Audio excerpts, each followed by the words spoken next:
अस्सलाम वालेकुम वरहमतुल्लाहि वबरकातुहू। औज़ुबिल्लाहि मिनश्शैतानिर्रजीम। बिस्मिल्लाहिर्रहमानिर्रहीम। सब्बाह लिल्लाहि मा फिस समावाति वल अर्ज़ व हुवल अज़ीज़ुल हकीम। लहू मुल्कुस समावाति वल अर्ज़ यूही व युमीत व हुवा अला कुल्लि शैइन क़दीर। हुवल अव्वलु वल आखिरु वज़्ज़ाहिरु वल बातिनु व हुवा बिकुल्लि शैइन अलीम। रब्बि इश्रह ली सदरी वयस्सिर ली अमरी वहलुल उक़दतम मिन लिसानी यफ़क़हू क़ौली।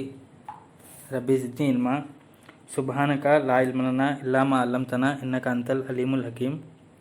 కరుణామయుడు కృపాకరుడు పాలకుడు పోషకుడు మనందరి సృష్టికర్త అయినటువంటి అల్లా పేరుతో ప్రారంభిస్తున్నాను.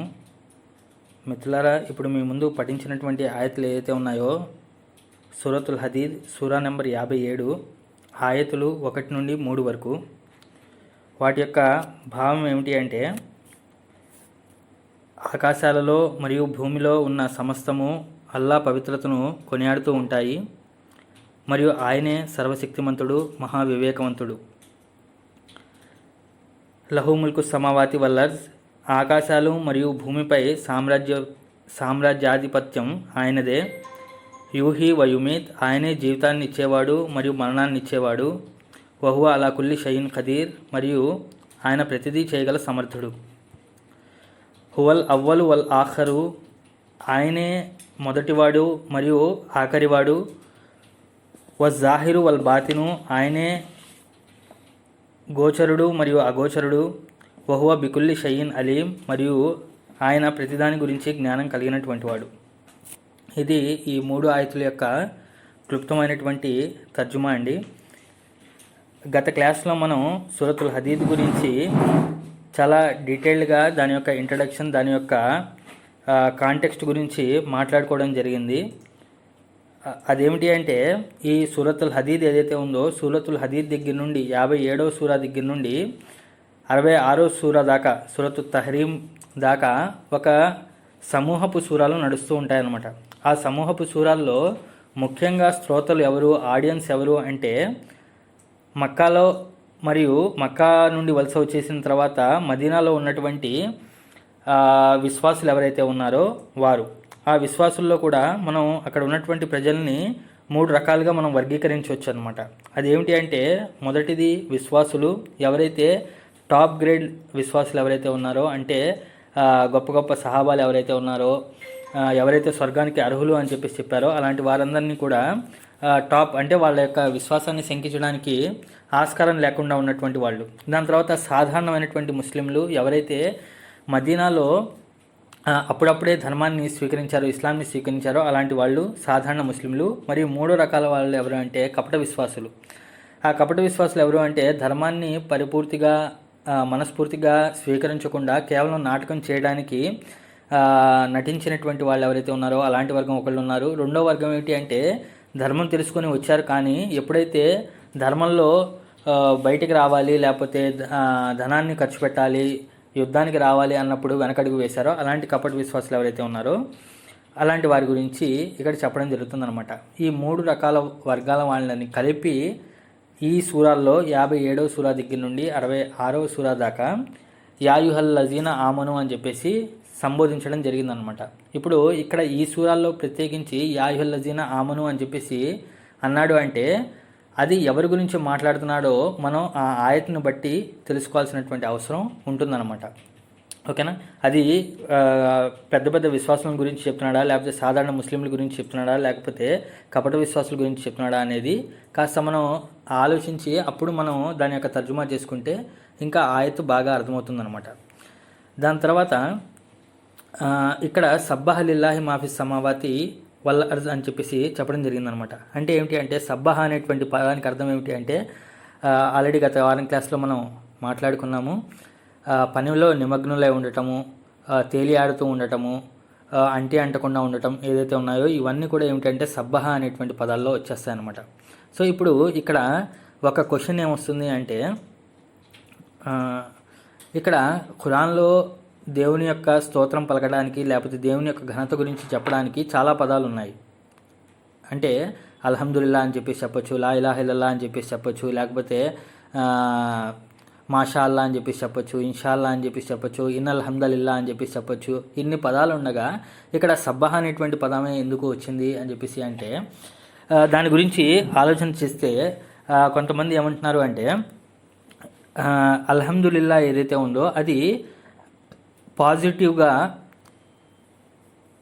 దేవుని యొక్క స్తోత్రం చెప్పడం అనమాట. అంటే మనస్ఫూర్తిగా దేవుని యొక్క స్తోత్రం చెప్పాల్సినప్పుడు అప్పుడు మనం అల్హమ్దులిల్లా అనేటువంటి పదాన్ని వాడతాం. కానీ ఇక్కడ సబ్బహ అనేటువంటి పదం ఎప్పుడైతే వస్తుందో, సబ్బహ అనేటువంటి పదం ఎప్పుడు వాడతాము అంటే ఏదైనా ఒక నెగిటివ్ విషయాన్ని తీసేసి పాజిటివ్ విషయాన్ని పెట్టేటప్పుడు ఈ సబ్బహ అనేటువంటి పదాన్ని వాడతాం అనమాట. అంటే ఏమిటి అంటే ఇక్కడ భూమి ఆకాశాల్లో ఉన్న సమస్తము కూడా దేవుని యొక్క ఘనతను తెలుసుకొని ఆయన చెప్పిన విధంగా నడుస్తున్నాయి. కానీ ఇక్కడ విశ్వాసులు ఎవరైతే ఉన్నారో వాళ్ళు ఆ యొక్క స్టాండర్డ్కి, ఆ యొక్క స్థితికి చేరలేకపోతున్నారు. కాబట్టి ఓ విశ్వాసులారా, మీరు ఈ భూమి ఆకాశాల్లో ఉన్నటువంటి ఎలాగైతే దేవుని యొక్క ఘనతను చెప్తున్నాయో ఆ విధంగా మీరు కూడా చేయండి అని చెప్పేసి చెప్పడం జరుగుతుందనమాట. అంటే ఏమిటి అంటే మీరు ఆ స్థితిని అందుకోలేకపోతున్నారు, మీరు ఆ స్థితికి చేరాలి అని చెప్పేసి ప్రస్తావించడం జరుగుతుందనమాట. అందుకే సబ్బహ అనేటువంటి పదం వస్తుందన్నమాట. ఉదాహరణకు నమాజ్లో కానీ ఎక్కడైనా సరే ఇమాం గారు తప్పు చేస్తే వెనకాల ఉన్నటువంటి వాళ్ళు సుబ్హానల్లా అని చెప్పి చెప్తారు. అంటే ఏంటంటే నువ్వు తప్పు చేస్తున్నావు, ఇది కాదు, దీని తర్వాత ఇంకోటి ఉంది అని చెప్పి చెప్తారనమాట. అలా సుబ్హానల్లా అంటారు. ఆ సుబ్హాన్ లేకపోతే సబ్బహ అనేటువంటి పదానికి అర్థాలు ఏంటంటే జరగాల్సింది జరగట్లేదు, దాన్ని సరి చేసుకోవడం ఏదైతే ఉందో అలాంటి సందర్భాల్లో ఏమిటి అంటే సబ్బహ అనేటువంటి పదాన్ని వాడటం జరుగుతుందన్నమాట. కాబట్టి ఇక్కడ సబ్బహ లిల్లాహి మాఫీ సమావాతి వల్ల అంటే అర్థం ఏమిటంటే ఓ విశ్వాసులారా, అంటే 3 రకాల విశ్వాసులు చెప్పాం కదా. ఒకళ్ళు విశ్వాసులు, రెండో సాధారణ ముస్లింలు, మూడోది కపట విశ్వాసులు. మీరందరూ కూడా మీ యొక్క స్టాండర్డ్ని రీచ్ అవ్వాలి అని చెప్పేసి చెప్పడం జరుగుతుందన్నమాట. ఇంకా చెప్పాలి అంటే పూర్తి విశ్వంలో సమస్త జీవరాశుల్లో గొప్ప జీవరాశి ఎవరు అంటే మానవుడు. ఆ మానవుల్లో కూడా ఇంకా గొప్పవాళ్ళు ఎవరు అంటే ఎవరైతే ధర్మాన్ని తెలుసుకున్నారో వాళ్ళు ధర్మాన్ని తెలుసుకున్నటువంటి వాళ్ళు గొప్పవాళ్ళు. ఇంకా దాంట్లో ఎవరు అంటే ఎవరికైతే ధర్మగ్రంథము ఖురాన్ గ్రంథం వాళ్ళపై అవతరిస్తుందో వాళ్ళు ఇంకా చాలా గొప్పవాళ్ళు. అలాంటి వారిని ఉద్దేశించి ఎవరి దగ్గర అయితే ఖురాన్ అవతరింపజేయబడుతుందో, ఎవరి దగ్గర అయితే ఖురాన్ వస్తుందో అలాంటి వారే చేయాల్సినటువంటి పనిని, లేకపోతే చేయాల్సినటువంటి స్థాయి కన్నా కొంచెం తక్కువ ఉన్నా సరే అల్లా వాళ్ళని ఏం ఉపదేశిస్తున్నాడంటే మీ స్థాయి ఇది కాదు, మీరు భూమి ఆకాశాలు ఏ విధంగా అయితే దేవుని యొక్క విధేయతలో, దేవుని యొక్క పనిలో నిమగ్నమైపోయారో ఆ స్థాయికి మీరు చేరుకోవాలి అని చెప్పేసి ఇక్కడ ఇండైరెక్ట్గా చెప్పడం జరుగుతుందన్నమాట. అంటే ఈ మొదటి భాగం మొదటి నుండి 6 వాక్యాలు అయిపోయిన తర్వాత 7వ ఆయత దగ్గర నుండి మనం చూసినట్లయితే అక్కడ విశ్వాసులకు సంబంధించిన అనేక విషయాలు చెప్పడం జరుగుతుందన్నమాట. ఈ మొదటి భాగంలో ఏమిటి అంటే మొదటి 1 నుండి 6 ఆయతల వరకు మొత్తం కూడా అల్లా యొక్క ఘనత, అల్లా యొక్క కీర్తి గురించే ఎక్కువగా చెప్పడం జరుగుతూ ఉంటుందన్నమాట. ఇది సబ్బహ అనేటువంటి పదానికి అర్థం. దాని తర్వాత సమావాతి వల్లర్జ్ అని చెప్పేసి అన్నారు, ఆకాశాలు మరియు భూమి. ఈ 6 ఆయతుల్లో జాగ్రత్తగా మీరు వేరే పనులు ఏమైనా చేస్తుంటే పక్కన పెట్టేసి కేవలం దీని మీద కాన్సన్ట్రేట్ చేయండి. ఈ మొదటి నుండి 6 ఆయతులు ఏదైతే ఉన్నాయో ఈ 6 ఆయతుల్లో 4 సార్లు ఆకాశాలు భూమి, ఆకాశాలు భూమి అని చెప్పేసి చెప్పడం జరిగిందనమాట. అంటే వేరే చోట ఖురాన్లో ఎక్కడా కూడా మీకు కంటిన్యూస్గా ఉన్నటువంటి దాంట్లో 6 ఆయతుల్లో 4 సార్లు ఆకాశాలు భూమి, ఆకాశాలు భూమి అని చెప్పేసి చెప్పడం అనేది చాలా అరుదుగా చూస్తాం. కానీ ఇక్కడ ఆకాశాలు మరియు భూమి యొక్క ప్రస్తావన అనేది మాటి మాటికి చేయడం జరిగిందనమాట. ఇంకా దీంట్లో ఇంకా చూసినట్లయితే ముందు ఆకాశాలు చెప్పారు, దాని తర్వాత భూమి గురించి చెప్పారు. ఆకాశాల గురించి ముందు చెప్పి సమావాతి వల్ల అర్జు అన్నారు, అర్జు సమావాత్ అని చెప్పేసి చెప్పలేదు. అంటే ముందు ఆకాశం గురించి చెప్పాడు, దాని తర్వాత భూమి గురించి ప్రస్తావించడం జరిగిందనమాట. ఈ ఆకాశాలు భూమి ఎందుకు చెప్పారు అంటే మొదటిది ఏమిటి అంటే ఈ విశ్వం మొత్తంలో కూడా ఏదైతే వ్యవస్థలు నడుస్తున్నాయో ఆ వ్యవస్థలన్నీ కూడా ఏమిటి అంటే విశ్వం నుండి భూమికి వస్తాయి. అంటే పైన విశ్వ వ్యవస్థ అనేది ఒక పెద్ద వ్యవస్థ అనేది పైన నడుస్తుంది. దాంట్లో ఒక చిన్న కాంపోనెంట్ ఏదైతే ఉందో, దాంట్లో ఒక చిన్న విషయం ఏదైతే ఉందో అది భూమి. ముందు ఏమొస్తుంది? ముందు విశ్వం వస్తుంది, దాని తర్వాత విశ్వంలో ఒక భాగంగా భూమి వస్తుంది. కాబట్టి ఏమిటంటే అందుకనే సమావాత్ అని చెప్పేసి ముందు ప్రస్తావించడం జరిగింది, దాని తర్వాత భూమి గురించి చెప్తుంది. కానీ మనుషుల యొక్క ఆలోచనలు ఎలా ఉంటాయి అంటే ముందు భూమి మీద గురించి ఆలోచిస్తారు, దాని తర్వాత పైన దాని గురించి ఆలోచిస్తారు. కానీ ఏమిటంటే అల్లా దృష్టిలో, ఇక్కడ ఖురాన్ దృష్టిలో ఏమిటి అంటే ముందు విశ్వం గురించి ఫస్ట్ హైలైట్ చేయడం జరిగింది, దాని తర్వాత భూమి గురించి చెప్పడం జరుగుతుంది అనమాట. అంటే విశ్వంలో ఒక పార్ట్ కింద భూమి ఉంటుందన్నమాట. రెండోది ఏమిటి అంటే ఈ ఆకాశాలు ఏదైతే ఉన్నాయో, ఈ విశ్వం ఏదైతే ఉందో, ఇది విశ్వం అనేది చాలా పెద్దగా ఉంది. సమావాత్, ఈ ఆకాశాలు ఏదైతే సమావత్ అంటాడు, అంటే 7 ఆకాశాలు ఏదైతే ఉన్నాయో అవి చాలా పెద్ద సబ్జెక్ట్ అనమాట భూమి కన్నా. కాబట్టి అందుకనే ఆకాశాలని ముందు పెట్టడం జరిగింది.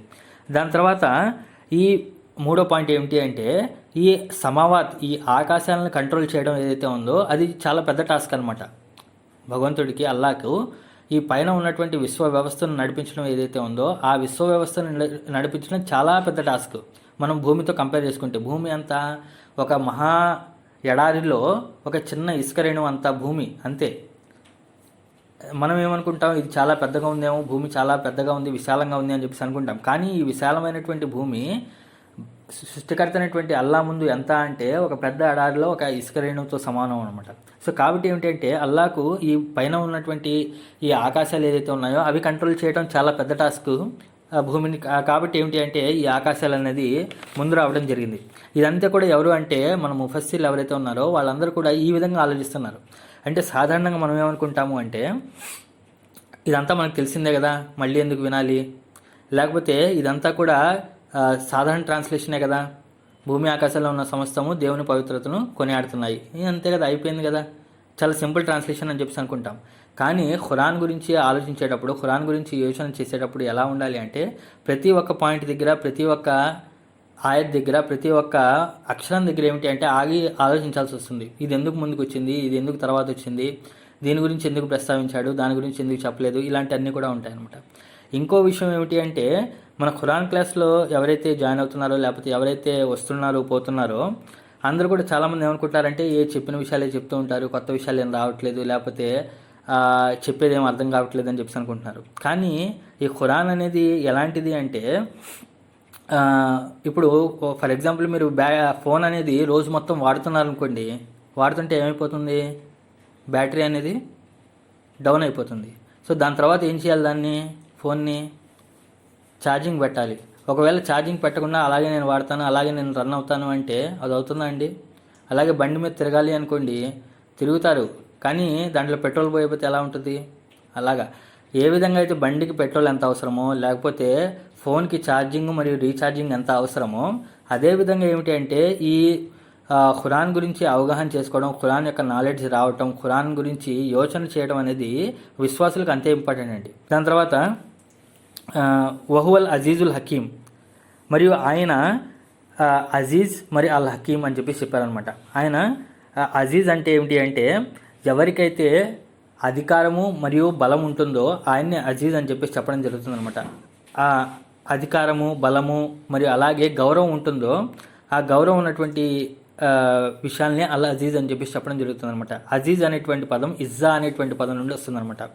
ఇజ్జా అనేటువంటి పదానికి ఏమిటి అంటే 2 రూట్ వర్డ్స్, అంటే 2 అర్థాలు ఉంటాయి. ఒకటేమో మహాబలవంతుడు అని చెప్పేసి ఒక అర్థము, రెండొక అర్థం ఏమిటి అంటే మహా గౌరవము, బాగా గౌరవం కలిగినటువంటి వ్యక్తి అని అర్థం అనమాట. ఇక్కడ అల్లా యొక్క పేర్లు వచ్చినప్పుడు మనం ఎలా ఆలోచించాలి అంటే ఇది సాధారణంగా అవుట్ ఆఫ్ టాపిక్, కానీ ఇక్కడ చెప్పాల్సినటువంటి అవసరం అనమాట. ఎందుకు అంటే ఈ 57వ సూరా దగ్గర నుండి మీకు 66వ సూరా దాకా చూసినట్లయితే అల్లా యొక్క పేర్లు ఎక్కువగా ఈ సూరాల్లో ప్రస్తావించడం జరిగిందనమాట. దాదాపుగా మీకు 108 అల్లా యొక్క పేర్లు ఏదైతే ఉన్నాయో ఇవన్నీ కూడా ఈ సూరాల మధ్యలో బాగా ఎక్కువగా ప్రస్తావించడం జరిగిందనమాట. సో అల్లా యొక్క పేర్లను మనం ఎలా అర్థం చేసుకోవాలి అంటే కొన్ని పేర్లు అల్లాకు ఉన్నటువంటి పేర్లు సాధారణంగా మనుషులకు కూడా యూజ్ చేయడం జరుగుతుందనమాట. అంటే ఫర్ ఎగ్జాంపుల్ అల్లా అస్సమి అంటే బాగా వినేవాడు, మనుషులకు కూడా సమీ, మనుషులకు కూడా వినేవాడు ఉన్నాడు. అందుకే అల్లా ఏమంటాడంటే వహువ సమీ, నేను అతన్ని చూసేవాడిగా వినేవాడినిగా చేశాను అంటాడు సూర ముల్క్లో. వజాలన సమీయం బసీరా అంటాడు, నేను మానవుణ్ణి వినేవాడిగా చూసేవాడిగా చేశాను అంటాడు. ఇప్పుడు మనిషి కూడా వినేవాడే, అల్లా కూడా వినేవాడే. కానీ ఈ రెండింటికి తేడా ఏమిటి అంటే 3 విషయాలు ఉంటాయన్నమాట. ఒకటేమిటి అంటే మనిషి యొక్క అస్తిత్వంలో మొదలు మరియు ఆఖరు ఉంటుందన్నమాట. అంటే స్టార్టింగ్ ఉంటుంది, ఎండింగ్ ఉంటుంది, ఓకేనా. కానీ అల్లా యొక్క అస్తిత్వంలో, అల్లా యొక్క క్వాలిటీస్లో ఏమిటి అంటే స్టార్టింగ్ ఎండింగ్ ఉండదన్నమాట. ఆయన ఇన్ఫైనైట్. ఓకేనా, ఆయన అనంతం అనమాట. ఆయనకు మొదలు చివర అనేది ఉండదు. కానీ మనిషికి ఏమిటి అంటే మొదలు చివర ఉంటుంది. ఫర్ ఎగ్జాంపుల్, మనిషి యొక్క వినేటువంటి శక్తి లేకపోతే చూసేటువంటి శక్తి ఎప్పుడు వస్తుంది అంటే భూమి మీద వచ్చిన తర్వాత ఉంటుంది, మళ్ళీ కొన్ని రోజుల తర్వాత అది పోతుంది. కానీ అల్లా ఏమిటి అంటే ఎప్పుడు కూడా వింటూనే ఉంటాడు, ఎప్పుడు కూడా చూస్తూనే ఉంటాడు. ఇది ఒకటి. రెండోది ఏమిటి అంటే స్టార్టింగ్ ఎండింగ్ అనేది ఒకటి. రెండోది ఏమిటి అంటే మనిషి యొక్క క్యాపబిలిటీస్, మనిషి యొక్క అస్తిత్వానికి ఏమిటి అంటే ఒక హద్దు ఉంటుందన్నమాట, ఒక బౌండరీ అనేది ఉంటుంది, ఒక లిమిటేషన్ అనేది ఉంటుందన్నమాట. కానీ అల్లా యొక్క అస్తిత్వానికి ఏమిటి, అల్లా యొక్క క్వాలిటీస్కి ఏమిటి అంటే అనంతం ఉంటాయి. అవి ఏమిటి అంటే దానికి పరిధి అనేది ఉండదన్నమాట. మనకు కొంచెం పరిధి అనేది ఉంటుంది. కానీ అల్లా యొక్క అస్తిత్వానికి, అల్లా యొక్క క్యాపబిలిటీస్కి ఏమిటంటే పరిమితి అనేది ఉండదన్నమాట. ఫర్ ఎగ్జాంపుల్, ఇప్పుడు మనం మనుషులు వినేవాళ్ళమే, కానీ ఎంతవరకు వింటాము అంటే కొన్ని డెసిబుల్స్ సౌండ్ అంతవరకు మాత్రం మనం వినగలము. దానికన్నా ఎక్కువ కానీ దానికన్నా తక్కువ కానీ మనం వినేటువంటి ఆస్కారం లేదు. అదే సృష్టికర్త అనేటువంటి అల్లా యొక్క వినేటువంటి శక్తి ఎలా ఉంటుంది అంటే అది చాలా అనంతంగా ఉంటుందన్నమాట. ఇది రెండవది. అంటే మనకు లిమిటేషన్, హద్దు అనేది ఉంటుంది. అల్లా యొక్క అస్తిత్వానికి, అల్లా యొక్క గుణాలకి ఏమిటంటే వినేటువంటి హద్దులు అనేవి ఉండవు. మూడో విషయం ఏమిటి అంటే మనకున్నటువంటి లక్షణాలు, మనకున్నటువంటి గుణాలు ఏదైతే ఉన్నాయో అవి ఒకరు ఇస్తే, ఒకడు ప్రసాదిస్తేనే మనకు వచ్చేవి. కానీ అల్లా యొక్క అస్తిత్వము, అల్లా యొక్క గుణగణాలు ఏమిటి అంటే అవి స్వతహాగా ఆయనకు స్వతహాగా ఆయనకున్నవి అనమాట. అంటే ఈ విధంగా మూడు క్వాలిటీస్ మనం ఆలోచన చేయాలన్నమాట. ఇప్పుడు అల్లా కూడా అజీజే, మనం కూడా అజీజే. అంటే కొంతమంది అజీజ్ అంటే ఖురాన్లో కొంతమందిని అజీజ్ అని చెప్పాడు. అలాగే అల్లా కూడా క్షమించేవాడే, మనం కూడా క్షమించేవాళ్ళం అవ్వమని చెప్పాడు. అది ఏ విధంగా అవుతుంది అనేది మనం ఆలోచన చేయాలన్నమాట. ఇప్పుడు అజీజ్ అనేటువంటి పదానికి ఏమిటి అంటే రెండు విషయాలు చెప్పాం. ఒకటి ఏమిటి అంటే అధికారము, రెండోది ఏమిటి అంటే గౌరవము. ఇక్కడ సాధారణంగా ఏమిటి అంటే భూలోకంలో కొంతమందికి అధికారం ఉంటుంది కానీ గౌరవం ఉండదు. చాలామంది ప్రభుత్వ అధికారులు ఉంటారు, పోలీసు కానివ్వండి, లేకపోతే ఐఏఎస్, కలెక్టర్ల ఆఫీసులు, వాళ్ళందరూ చాలామంది అధికారం ఉంటుంది వాళ్ళ చేతిలో. ఫర్ ఎగ్జాంపుల్ పార్టీ నాయకులు ఎవరైతే ఉన్నారో వాళ్ళందరూ కూడా అధికారం ఉంటుంది. కానీ ఏమిటి అంటే వాళ్ళ ముందు జైలు కొట్టే వాళ్ళే వీపు వెనకాల వాళ్ళకి అంతగా గౌరవం అనేది ఉండకపోవచ్చు. అలాగే కొంతమందికి గౌరవం ఉంటుంది, బాగా మహా గౌరవం ఉంటుంది సొసైటీలో, సమాజంలో. ఏమిటంటే వాళ్ళకి బాగా గౌరవం ఉంటుంది కానీ వాళ్ళ చేతిలో అధికారం ఉండకపోవచ్చు. కానీ అల్లా యొక్క అస్తిత్వం ఎలాంటి అస్తిత్వము అంటే ఆయనకు అధికారం కూడా ఉంది, ఆయనకు గౌరవం కూడా ఉంటుందన్నమాట. అవన్నీ కూడా ఎవరో ప్రసాదిస్తే వచ్చేటువంటి కాదు, అవన్నీ కూడా స్వతహాగా ఆయనకు ఉండేటువంటి గౌరవము మరియు అధికారం అనమాట. దాని తర్వాత ఏమిటంటే అల్ హకీం ఏమిటి అంటే ఇప్పుడు ఆయనకు అధికారం ఉంది కదా అని చెప్పేసి ఆయన అధికారాన్ని విచక్షణ లేకుండా వాడలు. హకీం అనేటువంటి పదానికి అర్థం ఏమిటి అంటే వివేకవంతుడు అని అర్థం అనమాట. వివేకవంతుడు. మరియు హకమా అనేటువంటి పదము సాధారణంగా ఏమిటి అంటే ఏదైతే అల్లికలు ఏదైతే ఉన్నాయో, కుట్లు మరియు అల్లికలు, లేకపోతే ఒక ఎంబ్రాయిడరీ ఏదైతే ఉందో దాన్ని హకమా అని చెప్పేసి చెప్పడం జరుగుతుందనమాట. ఇంకా హకమా అనేటువంటి పదానికి అర్థం ఏమిటి అంటే హిక్మత్ అనేటువంటి పదం నుండి వచ్చింది. హిక్మత్ అంటే ఏమిటి అంటే రైట్ ప్లేస్లో, రైట్ టైంలో, రైట్ పని చేయడం ఏదైతే ఉందో దాన్ని హిక్మా అంటారనమాట. అంటే ఇంకా హిక్మా అనేటువంటి పదానికి ఇంకా అర్థం ఏమొస్తుంది అంటే మన యొక్క దవడ ఏదైతే ఉందో, ఆ దవడ యొక్క ఎముక ఏదైతే ఉందో అది కరెక్ట్గా ఈ పళ్ళ యొక్క సెట్లో అది కూర్చొని ఉంటుందన్నమాట. ఒకవేళ ఆ కింద మనం అంటే మాట్లాడేటప్పుడు కింద ఎముక ఏదైతే ఉందో అది కనుక కొంచెం సైడ్ అయిపోయిందనుకోండి, మనం మాట్లాడడానికి లేకపోతే మనం వినటానికి, మన యొక్క చూపుకి మొత్తాన్ని కూడా అది మన యొక్క పూర్తి ముఖం మొత్తం కూడా మారిపోతుంది. అంటే అది దాని యొక్క స్థానంలో అది కరెక్ట్గా కూర్చోవడం ఏదైతే ఉందో దాన్ని కూడా హకమా అంటారనమాట. అంటే మనం మాట్లాడేటప్పుడు కింద దవడ ఉంటుంది కదా, దాన్ని హకమా అని చెప్పి చెప్తారనమాట. ఈ విధంగా ఏమిటి అంటే అల్లా తనకు అధికారం ఉంది, తనకు గౌరవం ఉన్నా సరే అది ఎప్పుడు యూజ్ చేయాలి, ఎప్పుడు యూజ్ చేయకూడదు అనేది విచక్షణతో ఆయన యూజ్ చేస్తూ ఉంటాడనమాట. అంటే దీని యొక్క అర్థం ఏమిటి అంటే సో ఇప్పుడు మనకు మంచి చేయడానికి లేకపోతే చెడు చేయడానికి ఒక స్వేచ్ఛని ఇచ్చి ఉన్నాడు. మంచి చేసేవాడు మంచి చేస్తూ పోతున్నాడు, చెడు చేసేవాడు చెడు చేస్తూ పోతున్నాడు. ఆయన తలుచుకుంటే చెడు చేసేటువంటి వారిని అందరినీ కూడా అణగదొక్కేయవచ్చు, లేకపోతే వాళ్ళందరినీ కూడా నామరూపాలు లేకుండా చేసేయవచ్చు. కానీ ఆయన ఏమిటి అంటే ఒక సరైనటువంటి సందర్భం, సరైనటువంటి సమయం కోసం చూస్తున్నాడు అనమాట. అది ఆయన యొక్క హిక్మత్లో, ఆయన యొక్క వివేచనలో ఒక పెద్ద ప్లాన్ అనమాట. ఓకేనా. అవి ఏమిటి అంటే కొన్ని మనకు కనిపిస్తాయి, కొన్ని మనకు కనిపించవు. దాని గురించి మనం అర్థం చేసుకోవాలి. దీని యొక్క విశ్లేషణ ఇంకా ముందు ఆయతిలో వస్తుందన్నమాట. ఓకేనా. సో ఇప్పుడు ఏమిటంటే ఆయనకు అధికారం ఉంది కదా అని చెప్పేసి విచక్షణ లేకుండా వాడడు, దాన్ని ఎలా వాడాలో ఏ విధంగా వాడాలో ఆ విధంగా వాడుతూ ఉంటాడు. అందుకనే ఆయన వివేకవంతుడు అని చెప్పి చెప్పారనమాట. ఇప్పుడు కుట్లు లేకపోతే అల్లికలు ఏదైతే ఉన్నాయో, ఎంబ్రాయిడరీ ఏదైతే ఉందో, ఆ ఎంబ్రాయిడరీ అనేది ఎలా చేస్తారు అంటే కరెక్ట్గా ఏ కుట్టు తర్వాత ఏ కుట్టు రావాలి, ఏ దారం తర్వాత ఏ దారం రావాలి, దారాలు ఊడిపోకుండా ఉండాలంటే ఎక్కడ దాన్ని స్టిచ్చింగ్ చేయాలి అనేది నీట్గా వేస్తారు. అలాగే ఏమిటి అంటే అల్లా యొక్క ఈ వ్యవస్థ ఏదైతే నడిపిస్తున్నాడో అదంతా కూడా ఏమిటి అంటే చాలా ప్లాన్డ్గా చాలా హిక్మత్తో నడుస్తుందన్నమాట. ఇది వహువల్ అజీజుల్ హకీమ్ అనేటువంటి పదానికి అర్థం. దాని తర్వాత లహు ముల్కు సమావాతి వల్లర్స్, భూమి ఆకాశాలు మరియు భూమి యొక్క అధికారం. ముల్క్ అంటే ఏమిటంటే దానిపై సామ్రాజ్యాధిపత్యం ఏదైతే ఉందో అది ఆయనకే చెందుతుంది, వేరే వాళ్ళు ఎవరికి చెందదు అని చెప్పి చెప్తున్నాను అనమాట. అంటే ఇక్కడ కూడా ఏమిటి అంటే ముల్క్ అంటే అధికారం అనమాట, రాజరికం అధికారం ఏదైతే ఉందో. ఇక్కడ మనం చూసినట్లయితే భూమిపైన ఎంతోమంది రాజులు వస్తుంటారు పోతూ ఉంటారు. వాళ్ళకి ఏమిటంటే మొదలుంటుంది మరియు ఆఖరు ఉంటుంది.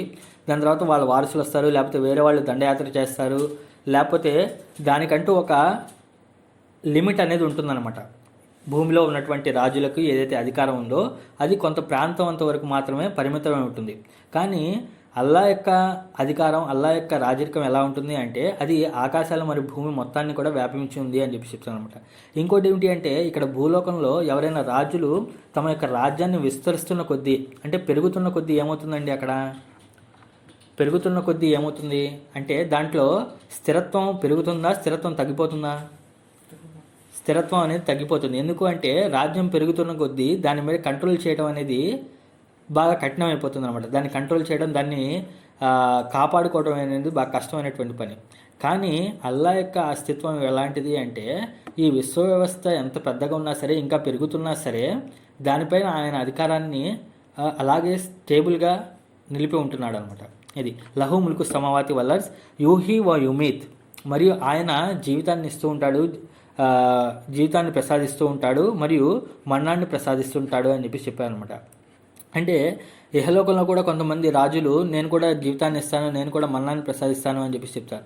కానీ ఏమిటి అంటే ఇదంతా కూడా తాత్కాలికం. జీవితాన్ని ఇచ్చేవాళ్ళు అంటే కేవలం ఆల్రెడీ బతికున్నటువంటి వ్యక్తిని, లేకపోతే జీవిత ఖైదు పడినటువంటి వాడికి, ఉరిశిక్ష పడినటువంటి వాడిని విడుదల చేయటం జీవితాన్ని ఇచ్చామని చెప్పేసి అంటారు. కానీ సృష్టికర్త అనేటువంటి అల్లా యొక్క జీవితాన్ని ఇచ్చేటువంటిది ఏదేమిటి అంటే ఏమీ లేని స్థితి నుండి ఆయన మనుషుల్ని తీసుకొస్తూ ఉంటాడు, మరియు ఏమీ లేని స్థితికి వాళ్ళని అంతం చేసేస్తూ ఉంటాడు. ఇది ఆయన యొక్క యుహి వ యుమీత్, అంటే ఆయన యొక్క వ్యవస్థ అనేది అలా నడుస్తూ ఉంటుంది అని చెప్తారు.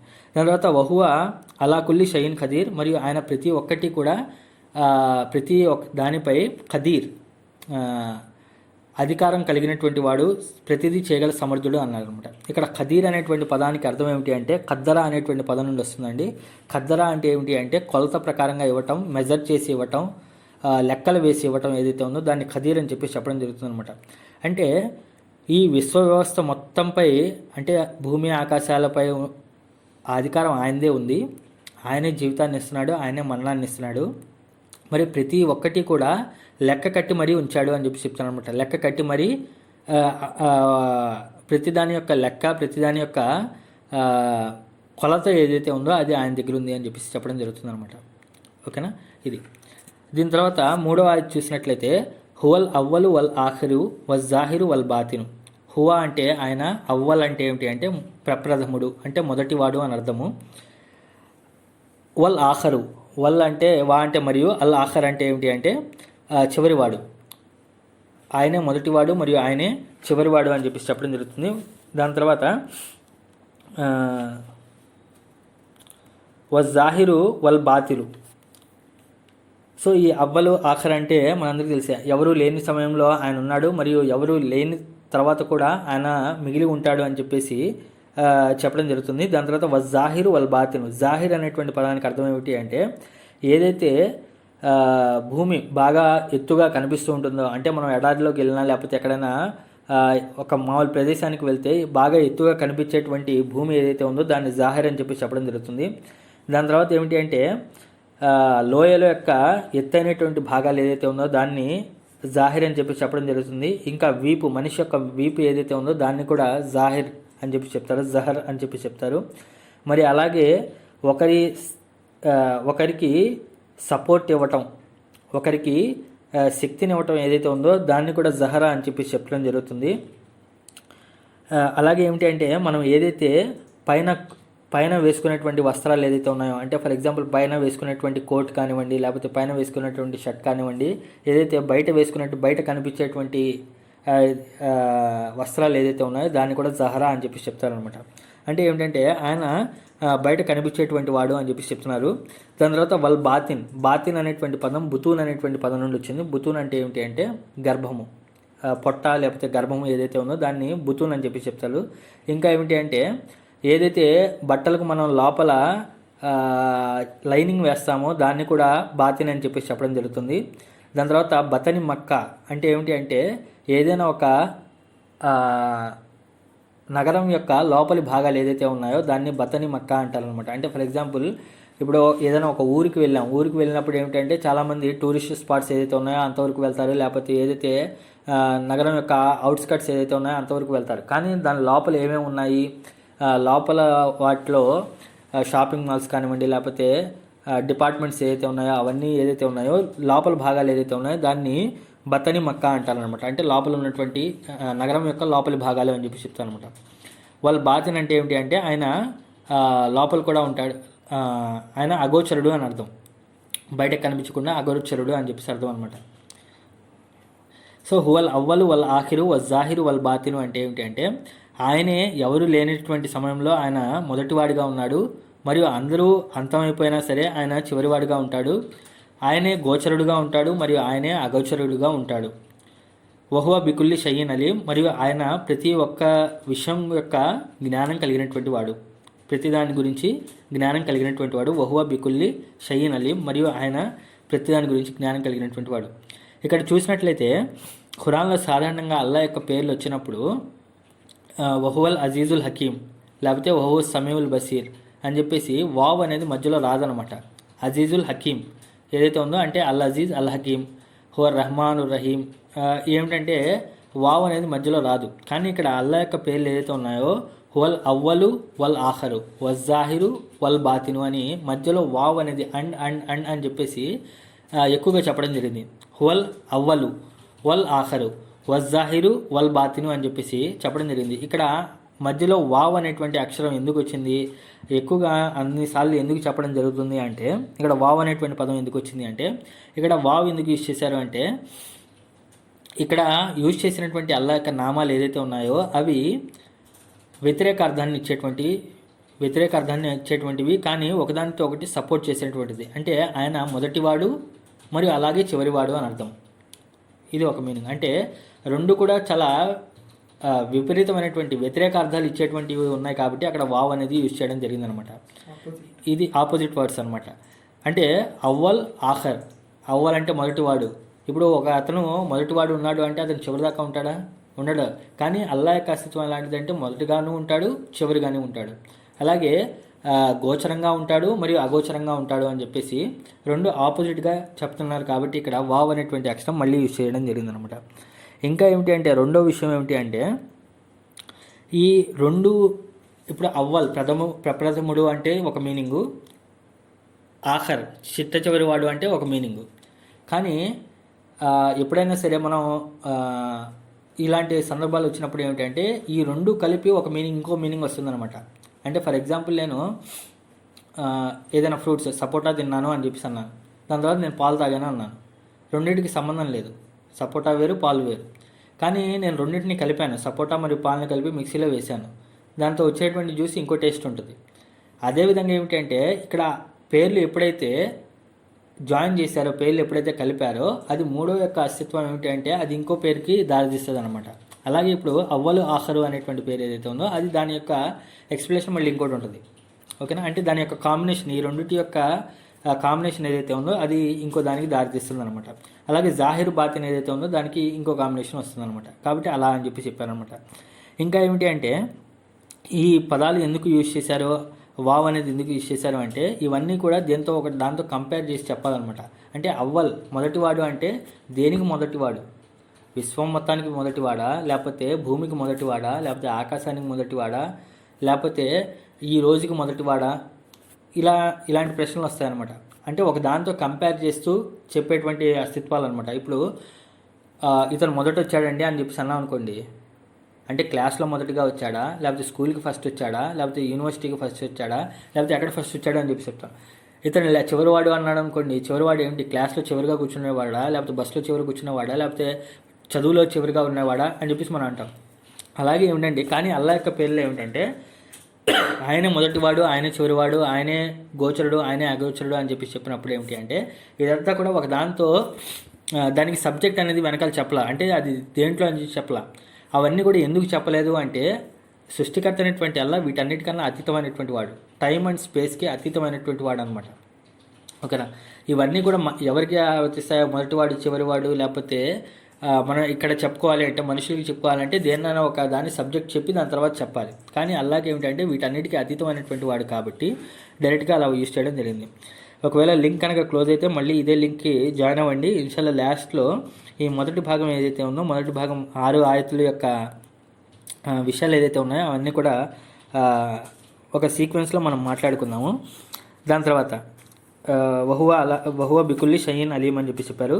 అంటే ఏమిటంటే ఆయన ప్రతి ఒక్క విషయం యొక్క జ్ఞానం కలిగి ఉన్నాడు అని చెప్పి చెప్తాను అనమాట.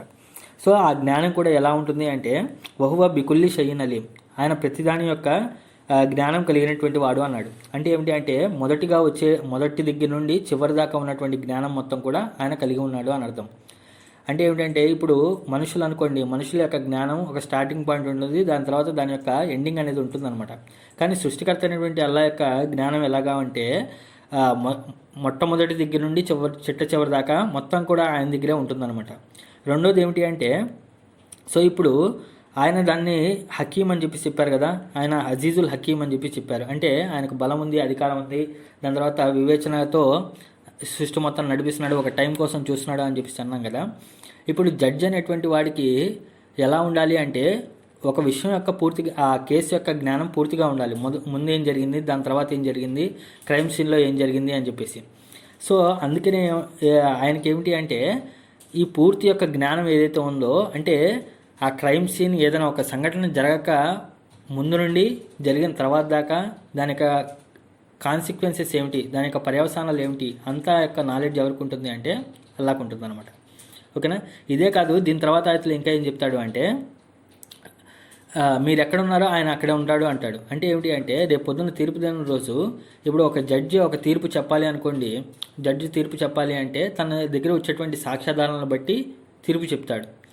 కానీ ఒకవేళ ఆ జడ్జి ముందే ఏదైనా సంఘటన జరిగిందనుకోండి, దానికి ప్రైమ్ విట్నెస్ ప్రథమ సాక్షి ఆయనే ఉంటే ఇంకా దాంట్లో ఇంకా తిరిగేమని ఉంటుందా, తిరిగే ఉండదు. అలాగే సృష్టికర్త అనేటువంటి అల్లా ఈ భూమిపైన లేకపోతే ఈ విశ్వం మొత్తంలో కూడా జరిగేటువంటి అన్ని సందర్భాలకు ఆయన ప్రథమ సాక్షిగా ఉంటాడు. రేపొద్దున నేను ఇది చేయలేదు, నాకు సాక్ష్యం తీసురా, చూసేవాడు ఎవరైనా ఉన్నాడా అని చెప్పేసి తప్పించుకునేటువంటి అవకాశం లేదనమాట.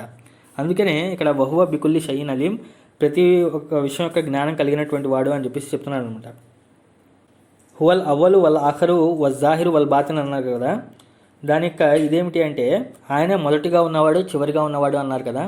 దానికి ఇంకా ముఫస్సిల్ ఇంకొంతమంది ఏమన్నారు అంటే సాధారణంగా భూమి మీద మనిషికి మొదటి బంధువులు ఎవరు, చివరి బంధువులు ఎవరు?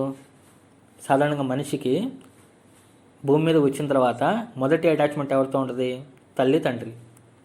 చివరికి ఎవరు ఉంటారు? వాళ్ళ కుమారులు ఎవరైనా ఉంటే, సంతానం ఎవరైనా ఉంటే వాళ్ళు ఉంటారు. కానీ వీటన్నిటికి మించి రిలేషన్షిప్ ఎవరిది అంటే మనం అసలు పుట్టక ముందు నుండి మనం చనిపోయిన తర్వాత కూడా హువల్ అవ్వలు వాళ్ళ ఆఖరు, ఆయనే మొదటివాడు, ఆయనే చివరివాడు. అంటే ఏమిటి అంటే సృష్టికర్త అనేటువంటి అల్లాతో మన యొక్క రిలేషన్షిప్ ఏమిటి అంటే తల్లిదండ్రుల కన్నా ముందు ఆయనతో మనకు ఉన్నటువంటి అటాచ్మెంట్ గురించి చెప్తున్నాను అనమాట. ఓకేనా. సో అది దాని గురించి అంటే మనం ఇక్కడ రాకముందే మనకు అల్లాతో ఒక అటాచ్మెంట్ ఉంది. ఆలమే అరవాలో మనందరినీ కూడా నిల్చోబెట్టి ఈ విశ్వ వ్యవస్థ మొత్తాన్ని కూడా చూపించి నేను మీ ప్రభువుని కాదా అని చెప్పి చెప్పినప్పుడు కాదు, ఎందుకు కాదు, నువ్వే మా ప్రభువు, నువ్వే ఈ సమస్తాన్ని సృష్టించావు అని చెప్పి మనం సాక్ష్యం ఇచ్చి వచ్చాము. దాని తర్వాత మనం అందరం కూడా తిరిగి ఎవరి దగ్గరికి వెళ్తున్నాము అంటే ఇలా రబ్బిక ముంతహా అంటారు. అంటే మన యొక్క చివరి గమ్యస్థానము, చివరిగా మనం ఎవరి దగ్గరికి వెళ్తాము? ఫైనల్ డెస్టినేషన్ ఏమిటి మనది అంటే మళ్ళీ అల్లా దగ్గరికి వెళ్తాము. హువల్ అవ్వలు వల్ ఆఖరు అని చెప్పేసి చెప్పడం జరుగుతుంది అనమాట. ఇంకా ఏమిటి అంటే ఈ భూలోకంలో కొంతమందికి మొదలు తెలిసి ఉండొచ్చు. అంటే ఫర్ ఎగ్జాంపుల్ ఎవరైనా సరే ఏదైనా ఒక విషయంలో దాని యొక్క స్టార్టింగ్ తెలిసి ఉండొచ్చు, కానీ దాని యొక్క పర్యవసానం ఏమిటి, ఎండింగ్ ఎలా అవుతుందో ఊహించలేరు. కొంతమందికి ఎండింగ్ తెలిసి ఉండొచ్చు, కానీ అది ఎక్కడ మొదలైందో తెలియకుండా ఉండొచ్చు. కొంతమందికి దాని యొక్క జాహిర్ అంటే కనబడేటువంటి విషయాలు ఏదైతే ఉన్నాయో అది దాని యొక్క అవగాహన ఉండొచ్చు, కానీ దాని యొక్క బాతిన్ ఏమిటి, దాని యొక్క అంతర్గతం ఏమిటో తెలియకుండా ఉండొచ్చు. కొంతమందికి అంతర్గత విషయాలు తెలిసి ఉండొచ్చు, కానీ దాని యొక్క బయట ప్రపంచంలో ఏం జరుగుతుందో తెలియకుండా ఉండొచ్చు. కానీ సృష్టికర్త అయినటువంటి అల్లా ఎలాంటి వాడు అంటే హువల్ అవ్వలు వాళ్ళ ఆఖరు, మొదట తెలిసినటువంటి వాడు, చివర తెలిసినటువంటి వాడు, బయట తెలిసినటువంటి వాడు, లోపల తెలిసినటువంటి వాడు, ఇవన్నీ కూడా జ్ఞానం ఆయనకి దగ్గర ఉంది, ఆయన అంతా కూడా ఇది ఉంది అని చెప్పేసి చెప్పడం జరుగుతుంది అనమాట. హువల్ అవ్వలు వాళ్ళ ఆఖరు వాళ్ళ జాహిరు వాళ్ళ బాతిను. ఇదేమిటి అంటే ఈ విషయాలన్నీ కూడా చూడటానికి అర్థం చేసుకోవడానికి చాలా సింపుల్గానే ఉంటాయి, కానీ ఏమిటి అంటే ఇవన్నీ ఖురాన్లో ఇదే సీక్వెన్స్లో ఎందుకు వచ్చాయి, ఇక్కడ సీక్వెన్స్ ఏం జరుగుతుంది అనే దాని గురించి ఇన్షాల్లా మనం మాట్లాడుకుందాం. దాని తర్వాత 4వ ఆయతు హువల్లజీ ఖలకస్ సమావాతి వల్లర్స్ ఫీ సిత్తతి అయ్యాం సుమ్మస్తవా అలల్ అర్ష్. హువా అంటే ఆయన, అల్లజీ అంటే మళ్ళీ ఆయన మాత్రమే, ఖలకస్ సమావాతి వల్లర్స్, ఖలక అంటే సృష్టించాడు, సమావాత్ అంటే ఆకాశాలు, అర్జ్ అంటే భూమి. ఆయనే ఈ ఆకాశాలు మరియు భూమిని ఆయన మాత్రమే సృష్టించాడు. ఫీ సిత్తతి అయ్యాం, ఫీ అంటే లో, సిత్తతి అంటే 6, అయ్యాం అంటే దశలు. సుమ్మస్తవాలలష్, దాని తర్వాత ఆయన తన యొక్క ఆసనాన్ని సింహాసనాన్ని అధిష్ఠించాడు. ఇక్కడ చూసినట్లయితే ఇక్కడ మళ్ళీ ఆకాశాలు భూమి అనేటువంటి విషయం వచ్చిందనమాట. దాని తర్వాత అది ఎన్ని రోజుల్లో తయారు చేశాడంట అంటే 6 దశలలో అని చెప్పి చెప్తున్నాడు. ఫీ సిత్తతి అయ్యాం అని చెప్పి చెప్పడం జరుగుతుంది అనమాట. ఇక్కడ ఫీ సిత్తతి అయ్యాం అంటే 6 రోజులు అంటే సాధారణంగా మనం ఏమనుకుంటామంటే 6 రోజులు అంటే ఒక రోజుకి 24 గంటలు ఉంటాయి అని చెప్పేసి మనం అనుకుంటాం. కానీ ఈ 24 గంటలు అనేది ఎవరికి, భూమి మీద ఉన్నటువంటి వాళ్ళకి ఒక రోజు అంటే భూమి తన చుట్టూ తాను తిరగడానికి కావాల్సినటువంటి సమయాన్ని ఒక రోజు అని చెప్పేసి మనం అనుకుంటున్నాం. ఓకేనా, అది ఒక రోజు 24 గంటలు దాదాపుగా. కానీ ఇక్కడ మాట్లాడేటువంటిది ఏమిటి అంటే ఖలక సమావాతి వల్ల ఆకాశాలను మరియు భూమిని ఆయన తయారు చేశాడు 6 దశలలో అన్నాడు. ఇక్కడ ఒకవేళ నిజంగా ఒక రోజు అంటే భూమి తన చుట్టూ తాను తిరగడానికి కావాల్సినటువంటి సమయం అనుకున్నప్పుడు ఈ విశ్వం మొత్తం కూడా తన చుట్టూ తాను తిరిగి ఒక రొటేషన్ వేయడానికి కావాల్సినటువంటి రోజుని ఒక రోజు అనుకోవాలి. అంటే మొత్తం ఆకాశము, మొత్తం భూమి, ఈ ఆకాశాలు మొత్తము, ఈ భూమి మొత్తం కూడా ఒకసారి రొటేషన్ తిరిగి రావడానికి ఒక రోజు అనుకోవచ్చు. అంటే భూమికి ఒక రోజు అంటే భూమి తన చుట్టూ తాను తిరిగేయటం ఒక రోజు అయితే, ఈ విశ్వం మొత్తానికి ఒక రోజు ఎలా అవుతుంది అంటే ఈ విశ్వం మొత్తం కూడా తన చుట్టూ తాను తిరగడానికి ఎంత సమయం పడుతుందో అది ఒక రోజు అనమాట. ఇప్పుడు విశ్వం మొత్తం కూడా ఎంత పెద్దగా ఉంది అంటే దాదాపుగా 13.9 billion years, billion light years ఏదైతే ఉందో, అంటే దాదాపు 14 కోట్ల కాంతి సంవత్సరాలు ఏదైతే ఉన్నాయో, 14 బిలియన్ కాంతి సంవత్సరాలు ఏదైతే ఉందో అంత విశాలమైనటువంటి ఈ విశ్వం అనమాట. ఈ విశ్వం మొత్తం కూడా తన చుట్టూ తాను ఒకసారి తిరగడానికి ఎంత టైం పడుతుందో అది ఒక రోజు అవుతుంది. అలాంటిది 6 రోజుల్లో దాన్ని సృష్టించాను అంటున్నాడు. అంటే ఇంకెంత సమయం పడుతుందో అని చెప్పేసి మనం ఆలోచించాలన్నమాట. ఇక్కడ అయ్యాం అనేటువంటి పదానికి అర్థం ఏమిటి అంటే అయ్యాం అనేటువంటి పదము దశ అని అర్థం అండి. సాధారణంగా ఏంటంటే అయ్యాం అంటే రోజులు అని చెప్పేసి ట్రాన్స్లేషన్లో ఉంటుంది, కానీ అయ్యాం అంటే ఏమిటి అంటే ఒక దశ నుండి మరొక దశకు మారటం ఏదైతే ఉందో దాన్ని అయ్యాం అంటారు. అందుకే ఖురాన్లో ఒక చోట ఏమిటి అంటే ఉహద్ యుద్ధం జరిగిన తర్వాత ఈరోజు మీరు ఓటమి చెందారు, కానీ ఆ రోజు మీరు గెలుపొందారు కదా, ఇది గెలుపోట్లము అనేవి ఇది మనిషి జీవితంలో ఒక భాగము. ఇలాంటి దాన్ని యుదావిలుహా బైనన్నాస్ అంటాడు. జాలిక తిల్కల్ అయ్యాము యుదావిలుహా బైనన్నాస్ అంటాడు. ఈ విధమైనటువంటి దశలను మేము ప్రజల్లో తిప్పుతూ ఉంటాము అంటాడు. అంటే గెలుపోట్లములు ఏదైతే ఉన్నాయో ఇది మేము ప్రజల మధ్యలో తిప్పుతూ ఉంటాము అంటాడు. అంటే అర్థం ఏమిటి అంటే ఈ గెలుపు అనేది ఒక దశ, ఓటమి అనేది ఒక దశ. ఇలాంటి దశలు ఏమిటి అంటే అల్లా మారుస్తూ ఉంటాడు అంటాడు. అదేవిధంగా ఇక్కడ ఫీ సిత్తతి అయ్యాం అంటే ఏమిటి అంటే 6 దశలలో 6 స్టేజెస్లో ఈ విశ్వం మొత్తాన్ని కూడా ఆయన సృష్టించాడు అని చెప్పి చెప్తున్నాను అనమాట. సుమ్మస్తవ అల్ అర్ష్, దాని తర్వాత ఆయన అల్ అర్ష్ అంటే ఏమిటి అంటే ఆయన యొక్క సింహాసనం ఏదైతే ఉందో అది. ఇప్పుడు సింహస్తవాల అర్ష అంటే ఏమిటంటే ఆయనకు కుర్చీ ఉంది, ఆ కుర్చీ 4 కాళ్ళు ఉంటాయి, పెద్ద రాజసింహాసనం అని చెప్పేసి మనం అనుకుంటాం. కానీ ఏమిటంటే అది ఎలా ఉంటుంది, ఏముంటుంది అనేది మనకు ఊహకు అందనటువంటి విషయం అనమాట. ఇక్కడ సాధారణంగా ఏమిటి అంటే ఇప్పుడు ఫర్ ఎగ్జాంపుల్ ఎవరైనా రాజకీయ నాయకులు కానివ్వండి, లేకపోతే ఎవరైనా మినిస్టర్ హోదాలో ఉన్నటువంటి వాళ్ళు, లేకపోతే ప్రధానమంత్రి మరియు ప్రెసిడెంట్ హోదాలో ఉన్నటువంటి వాళ్ళు వారు గద్దెనెక్కారు అంటారు, లేకపోతే వాళ్ళు ప్రమాణ స్వీకారం చేశారు, లేకపోతే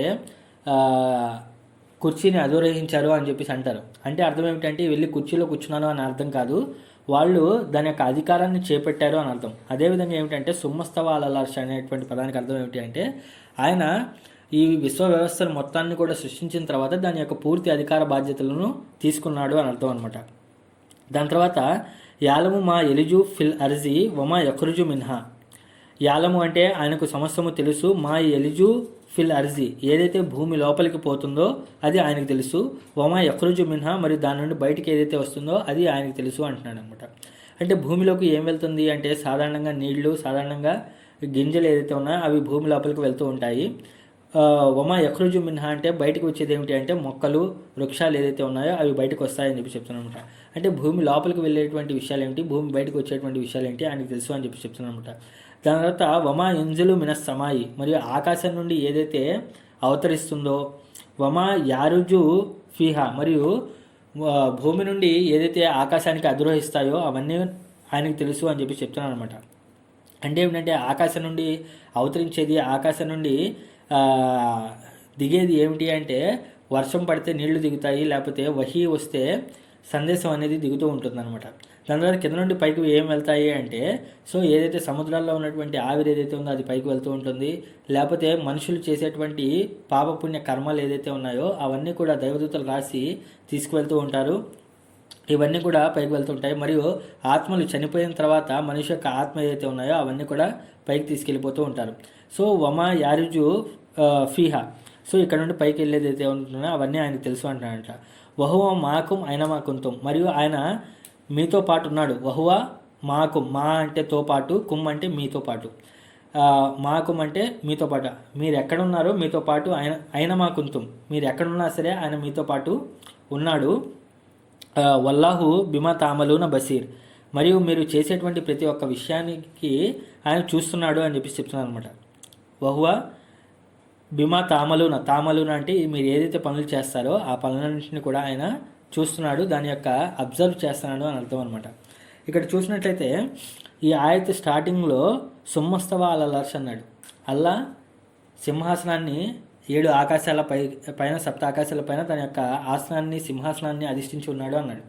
అంత పైన ఉన్నటువంటి అల్లా వహువ మాకు ఆయన మాకుంతుం అన్నాడు. మీరు ఎక్కడున్నా సరే ఆయన మీతో పాటు ఉన్నాడు అంటున్నాడు. అంటే ఎక్కడో 7 ఆకాశాల పైన ఉన్నటువంటి అల్లా ఒకే ఆయతలో పైన ఉన్నటువంటి అల్లా కింద భూమిలో మీతో పాటు నేను కూడా ఉన్నాను అంటున్నాడు. అంటే చూడండి, ఇది చాలామంది క్వశ్చన్ ఏం చేస్తారంటే ఒకవేళ అల్లా పైన ఉంటే మరి కిందకి ఎలా వస్తాడు, లేకపోతే కింద ఉంటే మరి పైన ఎవరు ఉన్నారు, ఈ విషయం అనేది ఆలోచన చేస్తూ ఉంటారనమాట. కానీ ఇక్కడ ఏమిటి అంటే సృష్టికర్త అయినటువంటి అల్లాకు ఏమిటి అంటే టైము, స్పేస్ అంటే ఆయన సమయానికి, స్థలానికి అతీతుడు అనమాట. అంటే ఆయన ఈ యొక్క బౌండరీలో ఆయన యొక్క అస్తిత్వం, ఆయన యొక్క పరిధి అనేది రాదనమాట. కాబట్టి ఆయన ఒకేసారి జ్ఞానం పరంగా ఏమిటి అంటే అక్కడ ఉంటాడు, ఇక్కడ ఉంటాడు. ఆయన మనం ఎక్కడుంటే మనతో పాటు ఆయన ఉంటాడు అనమాట. మనం 4గురుగా ఉంటే 5వవాడుగా ఆయన ఉంటాడు, 5గురుగా ఉంటే 6వవాడుగా ఆయన ఉంటాడు. ఈ విధంగా ఆయన మనతో పాటు అస్తిత్వం కలిగి ఉంటాడనమాట. ఇదంతా కూడా ఎందుకు చెప్తున్నాడు, వహువ మాకు ఆయన మాకుంతుం అని చెప్పేసి ఇక్కడ ఎందుకు చెప్పడం జరుగుతుంది అంటే, ఓ మానవులారా, నువ్వు ఒక్కడివే ఒంటరివాడివేమని ఫీల్ అవుతున్నావేమో, ఇంత పెద్ద వ్యవస్థలో నిన్ను పట్టించుకునేవాడు ఎవడూ లేడనుకుంటున్నారేమో, నిన్ను పట్టించుకోవడానికి నేను ఉన్నాను. వహువ మాకుం ఆయన మాకొద్దు, నీతో పాటు నేను కూడా ఉన్నాను అని చెప్పి చెప్తున్నాను అనమాట. ఇది ఒకటి. రెండోది ఏమిటి అంటే నువ్వు ఏమైనా తప్పుడు వేషాలు వేస్తావేమో, జాగ్రత్తగా ఉండు, ఎవరు చూడట్లేదని చెప్పేసి నీ మీద అధికారం ఎవరికి లేదనుకుంటున్నామేమో, నిన్ను ఎవరు చూడట్లేదేమో అనుకుంటున్నామేమో, నువ్వు ఎక్కడున్నా సరే నీతో పాటు నేను ఉంటున్నాను అంటున్నాడు. అంటే ఒక విధంగా భరోసా ఇస్తున్నాడు, రెండో వైపు ఏమిటి అంటే భయపడుతున్నాడు అనమాట. వహువ మాకుం ఆయన మాకుంతుం. ఇక్కడ అది అంటే ఒకవైపు భరోసా ఇస్తూనే ఏమిటి అంటే నువ్వు ఎక్కడున్నా సరే నీతో పాటు నేను ఉంటాను అని చెప్పేసి చెప్పడం జరుగుతుంది అనమాట. ఇది వల్లాహు బిమా తామలూన బసీర్, మరియు ఆయన మీరు చేసేదంతా కూడా చూస్తున్నాడు అని చెప్పి చెప్తున్నాను అనమాట. దాని తర్వాత లహు ముల్కు సమావాతి వల్లర్స్. లహు అంటే ఆయనకే చెందుతుంది, ముల్కు సమావాతి వల్లర్స్ భూమి ఆకాశాలు మరియు భూమి యొక్క అధికారం, సామ్రాజ్యాధిపత్యం ఏదైతే ఉందో అది ఆయనకే చెందుతుంది అన్నట్టు. ఇదే ఆయత సేమ్ ఇదే ఆయత లహు ముల్కు సమావాతి వల్లర్స్ అనేది ఆల్రెడీ ఇంకోసారి వచ్చింది అనమాట. 2వ ఆయతలో వచ్చింది లహు ముల్కు సమావాతి వల్లర్స్ అని, మళ్ళీ ఇక్కడ కూడా వచ్చింది 2వ ఆయతలో వచ్చింది, అలాగే 5వ ఆయతలో కూడా వచ్చింది అనమాట. అక్కడ ఏం చెప్పారు అంటే 2వ ఆయతలో ఏం చెప్పాడు అంటే లహు ముల్కు సమావాతి వల్లర్స్ యూహి వ యుమిత్, ఆయనే జీవితాన్ని ఇచ్చేవాడు మరియు ఆయనే మరణాన్ని ఇచ్చేవాడు అన్నారు. ఇక్కడ 5వ ఆయతలో ఏమంటున్నారంటే వ ఇలల్లాహి తుర్జవుల్ ఉమూర్, మరి ప్రతి ఒక్క విషయం ప్రతి ఒక్క వ్యవహారం అంతా కూడా అల్లా వైపునే తీసుకోబడతాయి అని చెప్పి చెప్తాను అనమాట. వ ఇలల్లాహి తుర్జవుల్ ఉమూర్, ప్రతి ఒక్క ప్రతి ఒక్క నిర్ణయం, ప్రతి ఒక్క ఆజ్ఞ ఏదైతే ఉన్నాయో అవన్నీ కూడా అల్లా వైపునికి వెళ్తున్నాయి అని చెప్పి చెప్తాను అనమాట. ఇప్పుడు ఏ ఆజ్ఞలు వెళ్తాయి అంటే మనిషి జీవితం మరియు మరణం మధ్యలో ఉన్నటువంటి ప్రతి ఒక్క ఆజ్ఞలన్నీ కూడా తిరిగి అల్లా వైపుకే వెళ్తాయి అని చెప్పి చెప్తాను అనమాట. అక్కడ లహు ముల్కు సమావాతి వల్లర్స్ అన్నాడు, ఇక్కడ కూడా లహు ముల్కు సమావాతి వల్లర్. అక్కడ యూహి వ యుమీత్ అన్నాడు, ఇక్కడ ఏమిటంటే వ ఇలల్లాహి తుర్జవుల్ అమూర్ అన్నాడు. అంటే మనిషి యొక్క జీవితం పుట్టుక దగ్గర నుండి మరణించేంతవరకు ఏదైతే ఆజ్ఞలు ఏదైతే ఉన్నాయో, ఏదైతే అతని యొక్క వ్యవహారాలు ఏదైతే ఉన్నాయో అన్ని వ్యవహారాలన్నీ కూడా ఎవరి వైపుకి తీసుకెళ్ళబడుతున్నాయి, ఎవరి వైపు మళ్లింపబడుతున్నాయి అంటే అల్లా వైపుకే మళ్లింపబడుతున్నాయి అని చెప్పి చెప్తాను అనమాట. అక్కడ ఇంకా ఏమన్నా అంటే వహువ అలా కుల్లి షైన్ ఖదీర్, ప్రతి ఒక్కటి కూడా నేను మెజర్ చేసి ఇస్తున్నాను, లేకపోతే ప్రతి దానిపైన సామర్థ్యం కలిగి ఉన్నాడు అన్నాడు. సో ఆ సామర్థ్యం ఏమిటి అంటే వ ఇలల్లాహి తుర్జవుల్ ఉమూర్, ప్రతి ఒక్క వ్యవహారం తిరిగి ఆయన వైపుకే వెళ్తుంది అనమాట. ఓకేనా, ఇది ఈ 2వ ఆయతకు మరి 5వ ఆయతకి లింక్ అనమాట. దాని తర్వాత యూలిజుల్ లైల ఫిన్ నహార్ వ యూలిజుల్ నహార ఫిల్ లైల్. యూలిజు వలజ అనేటువంటి పదం నుండి వచ్చిందండి. వలజ అంటే ఏమిటి అంటే మెర్జ్ చేయటం, ఒక దాంట్లో ఒకటి కలపటం, లేకపోతే ఒక దాంట్లో ఒకటి కుక్కడం ఏదైతే ఉందో. ఇప్పుడు ఫర్ ఎగ్జాంపుల్ ఏదైనా సూట్ కేసులో మనం బట్టలు బాగా నింపేసి కుక్కేసామనుకోండి, దాన్ని యూలిజు అని చెప్పేసి అంటారు అనమాట. ఆయన ఏం చేస్తున్నారంటే యూలిజు లైల ఫిల్ నహార్, రాత్రిని పగటిలోకి నెడుతున్నాడు. వ యూలిజు నహార ఫిల్ లైల్, మరియు పగటిని రాత్రిలోకి నెడుతున్నాడు. వహువ అలీముం బిజాతి సుదూర్, వహువ అలీముం బిజాతి సుదూర్, మరియు ఆయన హృదయాల్లో ఉన్నటువంటి విషయాలన్నిటి కూడా తెలుసు అని చెప్పి చెప్తున్నాను అనమాట. ఓకేనా, హృదయ రహస్యాలన్నీ కూడా సమస్తం కూడా ఆయనకు తెలుసు అని చెప్పి చెప్తున్నాను అనమాట. సో ఇక్కడ సుదూర్ అనేటువంటి పదానికి అర్థం ఏమిటి అంటే సుదూర్ అనేటువంటి పదానికి సదరా అనేటువంటి పదం నుండి వస్తుంది. సదర్ అంటే ఏమిటి అంటే ఏదైతే సెంటర్ ఏదైతే ఉందో సెంటర్ని సుదూర్ అని చెప్పి చెప్పడం జరుగుతుంది. ఏదైనా ఒక టీంకి, లేకపోతే ఏదైనా ఒక ఆర్గనైజేషన్కి, లేకపోతే ఏదైనా ఒక వ్యవస్థకి, లేకపోతే ఏదైనా ఒక మసీద్కి సదర్ అనేటువంటి వ్యక్తి ఉంటారనమాట. అంటే ప్రెసిడెంట్, ఎవరైతే నిర్ణయాలన్నీ కూడా తీసుకుంటారో, ఎవరైతే దానికి మూలం ఎవరైతే ఉన్నారో ఆయన్ని సదర్ అని చెప్పి చెప్పడం జరుగుతుంది. ఇంకా సదర్ అనేటువంటి పదానికి ఇంకా ఇంట్రెస్టింగ్ అర్థాలు ఏమిటంటే ఏదైతే బాణం వేసినప్పుడు గుచ్చుకుంటుంది చూసారా, గుచ్చుకునేటువంటి టిప్ ఏదైతే ఉందో, బాణం యొక్క అంచు ఏదైతే షార్ప్ ఎడ్జ్ ఏదైతే ఉందో గుచ్చుకుంటుందో దాన్ని సదర్ అని చెప్పి చెప్తారనమాట. ఇంకా ఏమిటి అంటే షూస్ వేసుకునేటప్పుడు షూస్ యొక్క ఓపెనింగ్ ఉంటుంది చూసారా, షూస్ యొక్క కాలి మనం ఎక్కడైతే కాలు పెడతామో దాన్ని కూడా సదర్ అని చెప్పేసి చెప్పడం జరుగుతుంది అనమాట. అంటే మనం బూట్లు వేసుకునేటప్పుడు బూట్లు కాలి ఎక్కడ ఉంటే అక్కడ మనం స్టార్ట్ చేస్తాం, దాన్ని కూడా అంటే స్టార్టింగ్ పాయింట్ అనమాట, దాన్ని కూడా సదర్ అని చెప్పేసి చెప్పడం జరుగుతుంది. ఇంకా ఏమిటి అంటే ఏదైనా ఒక కాలం యొక్క స్టార్టింగ్ అంటే శీతాకాలం యొక్క మొదలు, లేకపోతే వర్షాకాలం యొక్క మొదలు ఏదైతే ఉందో దాన్ని కూడా సదర్ అని చెప్పేసి చెప్తానమాట. ఇంకా సదరున్ నహార్ సదరుల్ లైల్ అంటే ఏమిటి అంటే తెల్లవారుజాము యొక్క మొదటి భాగము, రాత్రి యొక్క మొదటి భాగం ఏదైతే ఉందో దాన్ని సదర్ అని చెప్పి చెప్పడం జరుగుతుంది అనమాట. అంటే ఏమిటి అంటే సదర్ అనేటువంటి పదానికి అర్థం ఏమిటి అంటే ప్రతి ఒక్క విషయం యొక్క మూలం ఏదైతే ఉందో ఆ మూలాన్ని సదర్ అని చెప్పి చెప్పడం జరుగుతుంది అనమాట. వహువ అలీముం బిజాతి సుదూర్ అంటే ఏమిటి అంటే ఆయన మీ యొక్క హృదయాలలో, లేకపోతే ప్రతి ఒక్క విషయం యొక్క మూలం ఏమిటో అది ఆయనకి తెలుసు అని చెప్పి చెప్తున్నాడు అనమాట. వహువ అలీముం బిజాతి సుదూర్, ప్రతి ఒక్క వ్యవహారం యొక్క మూలం ఏదైతే ఉందో ఆ మూలం యొక్క ఆలోచన అంతా కూడా ఆయనకు తెలుసు అని చెప్పి చెప్తాను అనమాట. అంటే ఫర్ ఎగ్జాంపుల్ ఈ లోకంలో జరిగేటువంటి ప్రతి ఒక్క పనికి దాని యొక్క మూలం అనేది ఒకటి ఉంటుంది. అంటే దాని యొక్క ఆలోచన ఏమిటి, అది ఎందుకు ఆ పని ఎందుకు చేయబడుతుంది, అది ఎందుకు జరుగుతుంది, దాని యొక్క రూట్ కాజ్ ఏమిటి అనే దాని గురించి అన్నీ కూడా ఆ వ్యవహారాలన్నీ కూడా ఆయనకు తెలుసు అని చెప్పి చెప్తాను అనమాట. ఇది క్లుప్తంగా 1 నుండి 5 ఆయతులు. ఈ ఆయతులన్నింటిలో కూడా ఏమిటి అంటే అల్లా యొక్క అస్తిత్వాలు ఏదైతే ఉన్నాయో, అల్లా యొక్క ఘనత ఏదైతే ఉందో దాని గురించి చెప్పడం జరుగుతుంది అనమాట. అది చెప్తూ చివరికి వచ్చేపాటికి ఏమిటంటే అది మనుషుల వైపుకి రొటేట్ అవుతుంది, మనుషుల వైపుకి తిప్పబడుతుంది అనమాట. ఓకేనా. ఇక్కడ చూసినట్లయితే ఈ మొత్తం కూడా 1 నుండి 6 ఆయతులు ఏదైతే ఉన్నాయో ఈ 6 ఆయతులు 9 భాగాల కింద మనం చేసుకోవచ్చు. అది ఎలాగా అంటే మొదటి భాగం ఏదైతే ఉందో ఫస్ట్ ఆయత్ ఏదైతే ఉందో ఆ ఫస్ట్ ఆయత్ సబ్బహ లిల్లాహి మాఫిస్ సమావాతి వల్లర్స్ వహువల్ అజీజుల్ హకీమ్, అది మొదటి ఆయత్ మొదటి భాగం కింద తీసుకోవచ్చు. మీరు కావాలంటే రాసుకోండి. అంటే మొదటి భాగంలో అల్లా ఏం చెప్తున్నాడు అంటే భూమి ఆకాశాల్లో ఉన్న సమస్తము అల్లా యొక్క పవిత్రతను కొనియాడుతున్నాయి మరియు ఆయనకి దానిపై అధికారం ఉంది అని చెప్పి చెప్తున్నాను అనమాట. ఓకేనా. భూమి ఆకాశాలు పవిత్రత మరియు అధికారం, ఇది మొదటి భాగం. రెండో భాగం చూసినట్లయితే రెండవ ఆయత్ మరియు మూడో ఆయత్లో మొదటి భాగం అనమాట. రెండో ఆయత్ ఏమిటంటే లహు ముల్కు సమావాతి వల్లర్స్ యూహి వ యుమిత్ వహువ అలా కుల్లి షయీన్ ఖదీర్, అంటే భూమి ఆకాశాల యొక్క అధికారం సామ్రాజ్యత్వం ఆయనకి చెందుతుంది. ఆయనే జీవితాన్ని ఇస్తున్నాడు, మరణాన్ని ఇస్తున్నాడు, మరి ప్రతి ఒక్క విషయం యొక్క చేయగల సమర్థుడు, దాన్ని మెజర్ చేసి ఇస్తున్నాడు అని చెప్పి అన్నాం. దాని తర్వాత హువల్ అవ్వలు వల్ ఆఖరు వ జాహిరు వల్ బాతిను, మరియు ఆయనే మొదటివాడు ఆయనే చివరివాడు, ఇదంతా కూడా రెండవ భాగం అండి. మొదటివాడు చివరివాడు గోచరుడు అగోచరుడు, ఇక్కడ దాకా రెండవ భాగం. మూడో భాగం చూసినట్లయితే వహువ బికుల్లి షయీన్ అలీం, ఆయనకు ప్రతి ఒక్క విషయం తెలుసు. మూడో ఆయతలో రెండో పార్ట్ ఏదైతే ఉందో వహువ బికుల్లి షయీన్ అలీం ఏదైతే ఉందో అది మూడో భాగం కింద రాసుకోండి. అక్కడతో ఒక సెక్షన్ అయింది. దాని తర్వాత నాలుగో భాగం ఏమిటి అంటే హువల్లజీ ఖలఖస్ సమావాతి వల్లర్స్ ఫీ సిత్తతి అయ్యాం సుమ్మస్తవ అలల్ అర్ష్, ఇది నాలుగో భాగంలో ఫస్ట్ పాయింట్ అనమాట. భూమి ఆకాశాలు ఆయనే సృష్టించాడు 6 రోజుల్లో, మరియు దాని తర్వాత తన యొక్క సింహాసనాన్ని అధిష్ఠించాడు అనేది నాలుగో భాగం. ఐదో భాగం చూసినట్లయితే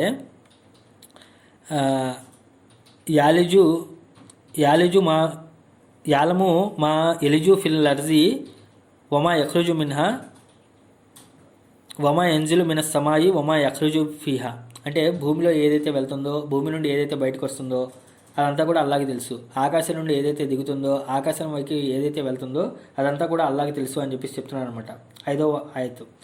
దాని తర్వాత 6వ భాగం ఏమిటి అంటే వహువ మాకుం ఆయన మా కుంతుం వహువ ఇన్నల్లాహ వల్లాహు బిమా తామలున బసీర్, ఆయన మీరు ఎక్కడుంటే ఆయన మీతో పాటు ఉన్నాడు, మరి మీరు ఏం చేస్తున్నారో అదంతా కూడా ఆయన చూస్తున్నాడు అని చెప్పి చెప్తున్నాను అనమాట. ఇది 6వ పాయింట్. అంటే 4వ ఆయత్ ఏదైతే ఉందో 4వ ఆయత్లోనే 3 ముక్కలు చేసామన్నమాట. మొదటిది భూమి ఆకాశాలను సృష్టించాడు, అధికారాన్ని సింహాసనాన్ని అధిష్ఠించాడు. రెండో పాయింట్ ఏమిటి అంటే భూమిలో నుండి ఏది వెళ్తుందో, భూమి నుండి బయటకు ఏది వస్తుంది, ఆకాశం నుండి ఏది దిగుతుంది, ఆకాశం పైకి ఎదుగుతుందో అది రెండో పాయింట్. దాని తర్వాత మీరు ఎక్కడ ఉంటే ఆయన ఎక్కడ ఉంటాడు, మీరు ఏది చేస్తున్నారో అది చూస్తున్నారు అనేది ఏదైతే ఉందో అది మూడో పాయింట్. ఇక్కడ దాకా 6 భాగాలైనవి. దాని తర్వాత 7వ భాగం చూసినట్లయితే 5వ ఆయత్ ఏదైతే ఉందో అది 7వ భాగం అనమాట. లహు ముల్కు సమావాతి వల్లర్స్ వైలల్లాహి తుర్జవుల్ ఉమూర్, భూమి ఆకాశాల యొక్క అధికారం ఆయనకే చెందుతుంది, ప్రతి ఒక్క విషయాల వ్యవహారం ఆయన వైపుకే మళ్లింపబడుతుంది. దాని తర్వాత 8వ భాగం ఏదైతే ఉందో 6వ ఆయత్లో ఫస్ట్ పాయింట్ అనమాట.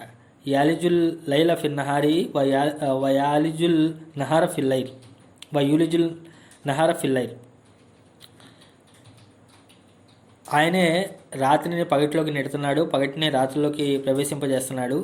ఇది ఏదైతే ఉందో ఇది 8వ భాగం. 9వ భాగం చూసినట్లయితే వహువ అలీముం బిజాతి సుదూర్, ఆయనకు హృదయాల్లో ఉన్నటువంటి రహస్యాలు, ప్రతి ఒక్క విషయం యొక్క మూలం ఏదైతే ఉందో అదంతా కూడా ఆయనకు తెలుసు అని చెప్పి చెప్తున్నాను అనమాట. సో ఇక్కడ చూసినట్లయితే మొదటి 3 భాగాలు ఏదైతే ఉన్నాయో 1, 2, 3 ఏదైతే ఉన్నాయో అది ఒక సెట్, 4, 5, 6 ఏదైతే ఉన్నాయో అది ఒక సెట్, 1, 2, 3, 4, 5, 6, 7, 8, 9. సో ఫస్ట్ది ఏదైతే ఉందో 1, 4, 7 చూసినట్లయితే 1, 4, 7లో భూమి ఆకాశాల్లో ఉన్న సమస్తం ఆయనకే చెందుతుంది, అల్లా యొక్క పవిత్రతను కొనియాడుతున్నాయని చెప్పి చెప్పారు. దాని తర్వాత 4వ భాగంలో భూమి ఆకాశాల్లో ఆయనే సృష్టించాడు మరియు అధికార పీఠాన్ని అధిష్ఠించాడు అన్నారు.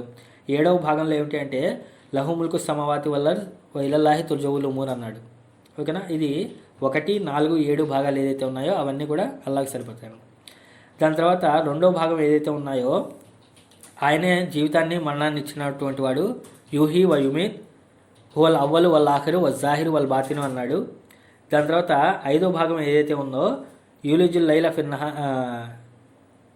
ఆయనకు భూమిలో వెళ్ళేది ఏంటిది, భూమి నుండి బయటకు వచ్చేది ఏమిటి, ఆకాశం నుండి దిగేది ఏమిటి, ఆకాశం నుండి బయటకు వచ్చేది ఏమిటి, అదంతా ఆయనకు తెలుసు అన్నాడు. 2, 5.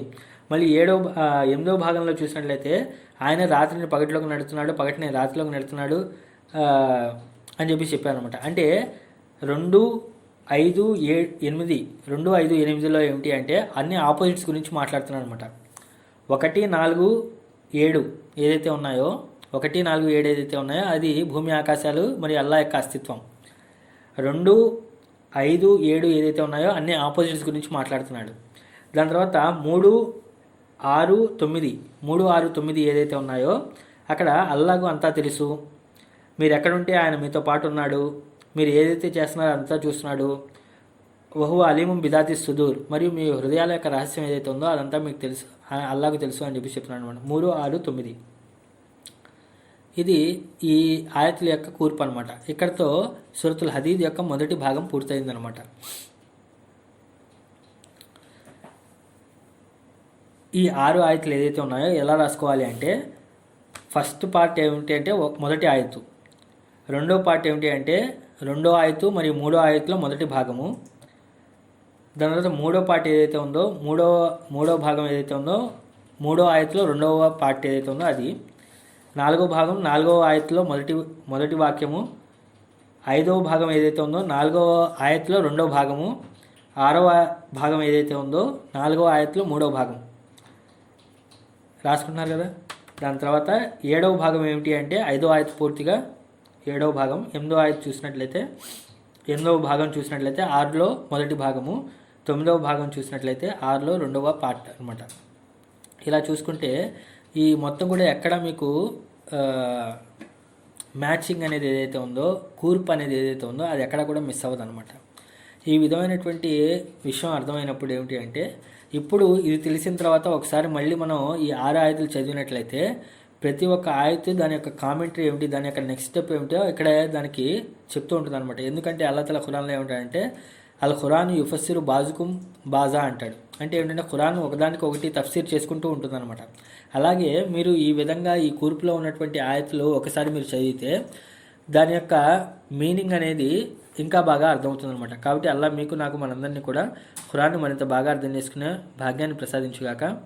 ఆమీన్. వాఖిర్ దానా అల్హమ్దులిల్లాహి రబ్బిల్ ఆలమీన్.